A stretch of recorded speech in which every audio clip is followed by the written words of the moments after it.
To get going, and we've got an awesome card for today. Apparently, I have a frog in my throat. We'll take care of that too. Okay, waiting for my little go live to change colors. There we go. All right. So, good morning, good morning, good morning. Welcome to the 4th of July version of your early morning intuitive guidance. I'm Dr. Bonnie Nussbaum, here with some words of wisdom to start your day off well. And my shirt is my nod to the 4th of July, because if you think I'm going to be up when they're blowing off fireworks, you are wrong. You are wrong. So we have another Earth Magic card for today. And when I saw the picture, A, it's a beautiful picture, and B, it's somewhere I'd really like to be. Good morning, Barb. Happy 4th to you as well. Glad you are here. But I think today's message can serve us as we celebrate the 4th of July. Good morning, Gwen. Welcome, welcome. And help with our perspectacles, right? Actually, this morning I got out one of those little lint-free pads with the lens goo on it, and cleaned up my glasses and cleaned up my phone and cleaned up my screen. So I'm all set for today. Happy 4th to you as well. And so I hope this card sets a tone for moving your day forward and then moving beyond the holiday to what's coming next. Because again, we're in July. July, a highly interesting, energetic month astrologically. So we'll see how things unfold. But again, I think we come together as people and see where it takes us. Good morning, Joe Neal. Happy 4th. Had some fun firsts yesterday with my darling granddaughter. Good morning, Shelley. Glad you are here. Welcome. Happy 4th to you. So let's see, what all did we do yesterday? She was in a pretty great mood, and she was incredibly talkative, but she's doing something different with it. It used to be more like babbling. Now there's a mewling to it, which is really interesting. Kind of like she's sort of talking like this. It's really funny. So she will be 4 months on the 12th. So we're just getting into some fun stuff. So yesterday we did our first books together. She actually can now sit pretty well on her own, so she could paw at the books. You're not into the 4th? No problem. And it's probably getting close to bedtime for you. The rest of us are just crawling out, and you're going to be crawling in. Gotta love it. Gotta love it. So we read, let me think, Love You to the Moon and Back, and Are You My Mother? And the Are You My Mother came from my sister Carrie and her family out in Portland. And so that was kind of cool. That was one of the first books that we read. She liked toward the end of the book when it's 9:15 p.m. I'd already be horizontal, but yeah, you're still going. Toward the end of the book where she comes across the steam shovel. It's an older book, right? Steam shovel. That has a bright pop of color. The steam shovel is like a yellowy orange. And so she thought that page was really good. So yeah. And then mom and dad had bought her what my daughter described as a little pool. Good morning, Beth. Glad you are here. But it's actually big enough for mom and dad to sit in it as well. So she had her first pool time after I headed home. Happy 4th to you, Mel. Glad you are here. Welcome. So my daughter sent me pictures of her getting her feet dunked in the pool. And I said, she looks a little pensive. And she said, yep, she's uncertain. She's uncertain. Oh, you're a night owl. Yeah, not me. Not me. I am the lark. I am the lark. By 3 p.m., I've usually run out of steam. Then I'll get a second wind for a little while. And then I'm like, yeah, roll up the streets. I'm done. So let us start with some tapping and some breath. Breathing in through the nose, out through the mouth. Oh, that feels good. In through the nose, out through the mouth. Yes, it's such a good book. Breathe in through the nose, out through the mouth. I'll probably wait until she's a little older to read her my favorite book, which is on the end of her little bookshelf, which is Donna Oznishuk Was Chased by Some Cows. Fabulous book. Everything rhymes. It's awesome. And the storyline is fabulous. It's basically, why are you afraid? Why are you running away from things? Why are you not checking out what's going on in the first place instead of instantly being afraid of something? So it's a good book. There's also one, I don't remember, they changed the name of it. I think it used to be called Pale Green Pants. Um, and now I think the title is something like What Was I Afraid Of? But the gist was there's these pale green pants with no one inside them that seemingly chase this boy. When he finally sits down, the pants just want to be friends. So, yeah, children's books. I actually wrote a couple children's books, did not get them published, but yeah, with my kind of sense of humor, so that's probably why they didn't get published. Anywho, Earth Magic, Stephen D. Farmer. You want to see our beautiful card for today? River, movement. Is that not a gorgeous card? I hope it shows up on screen as well as it does in person. It's just beautiful. So I want a kayak or a rowboat or no, not a rowboat. I want a kayak or an inner tube. Inner tube would be good too. And just float this river. That would be awesome. That would be awesome. So yes, it is hilarious.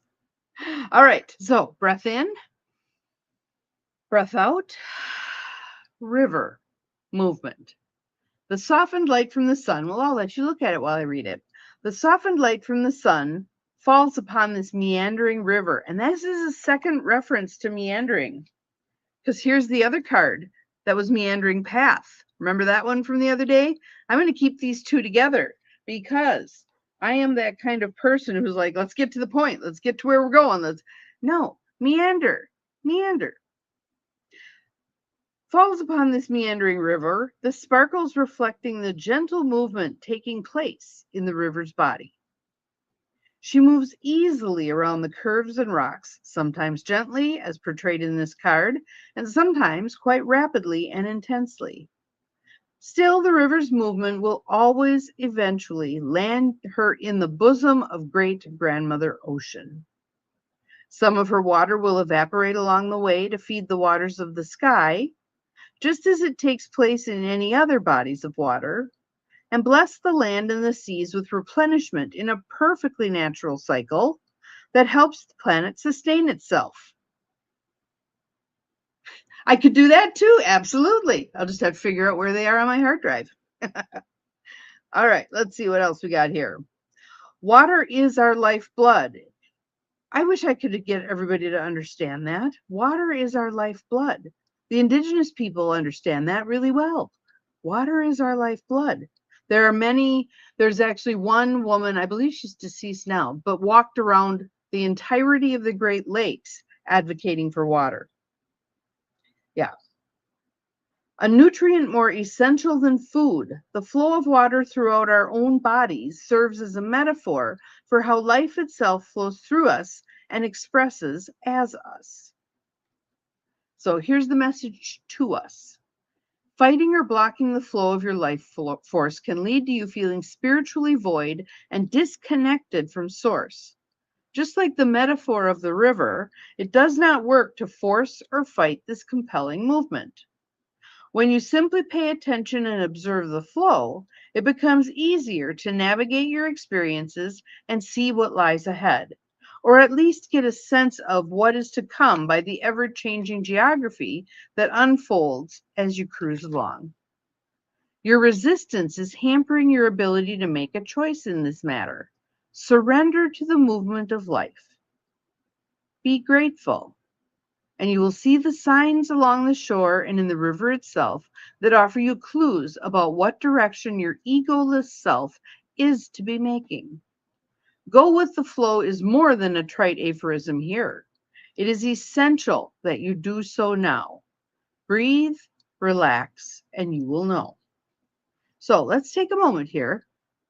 And we're going to do a little guided imagery. I want you to close your eyes. First, take a look at this picture because you're going to find yourself in an inner tube or a kayak, whatever's more comfortable for you, right at that bend of the river, right here.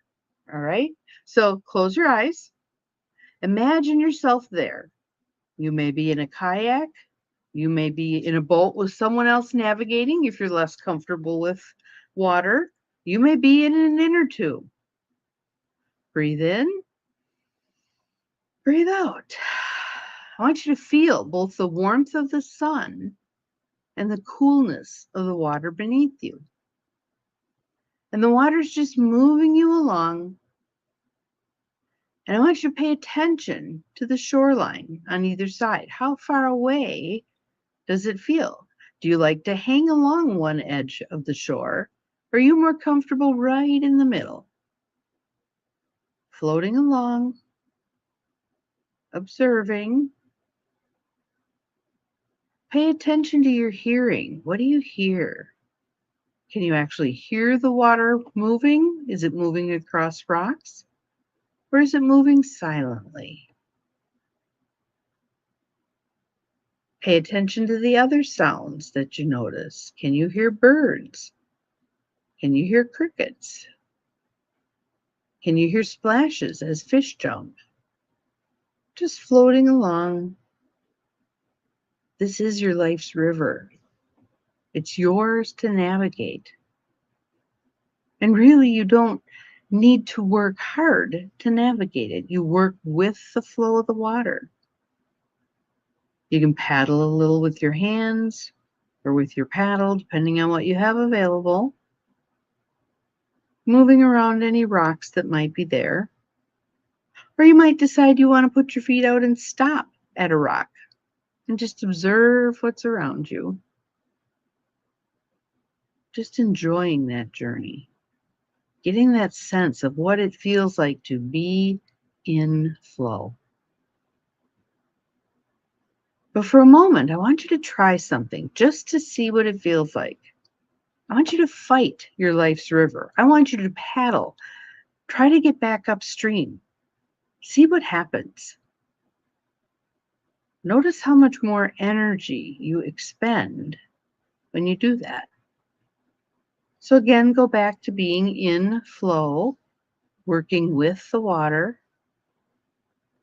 Because really, there's nothing upstream that you need. You've come past that already. As you look that direction back from where you came, notice that you can't see back all that far because it's a meandering river. So around the corners, you no longer can see where you've come from. And now look ahead and notice that that is the same. You can't see beyond the next curve. Perhaps you feel that sense of knowing that you will move beyond that next curve, and then you will be able to see what's there. I want you to feel within you a sense of faith and trust that however this river unfolds, wherever it takes you as it meanders along, is just right for you, contains all the lessons that you need for this lifetime. Breathing into the flow, enjoying the feel of the sun on your skin, feeling the coolness of the water. And every once in a while, you hit a section of the water that's a little warmer or a little cooler, depending on if there's another stream flowing in that's bringing a different temperature water, depending on if there's any underground water feeding this particular river. Just enjoying the varying feel. Drifting and floating, peaceful and calm. And now I'd like you to tune in to your internal wisdom, that wise part of you that's connected to all that is. And as you float along your river of life, I'd like you to ask within, is there anything I need to know at this point in time? Any wisdom I need to gather? And listen.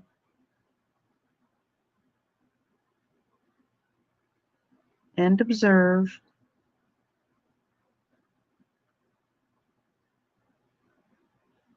And knowing that anytime you would like, you can come back to this metaphor of the river and use it to help you navigate your life itself. So taking a couple of nice deep breaths, stepping away from this image and coming back to wherever your physical being is residing, taking some other nice deep breaths. And when you're ready, you can open your eyes. I'll show you the picture again. Beautiful picture. All right. So movement. When we work with the flow of our life, that movement can take us exactly where we need to go. When we fight that flow in our life, things get complicated. If you'd like more on this, I actually have a blog post on my website. Absolutely. Absolutely. I have a blog post on my website called Row, Row, Row Your Boat Gently Down Life's Stream. It's one of my older blog posts, but you can find it at empowermentandpurpose.com. And it has some interesting points to make, including differentiating between surrender and giving up.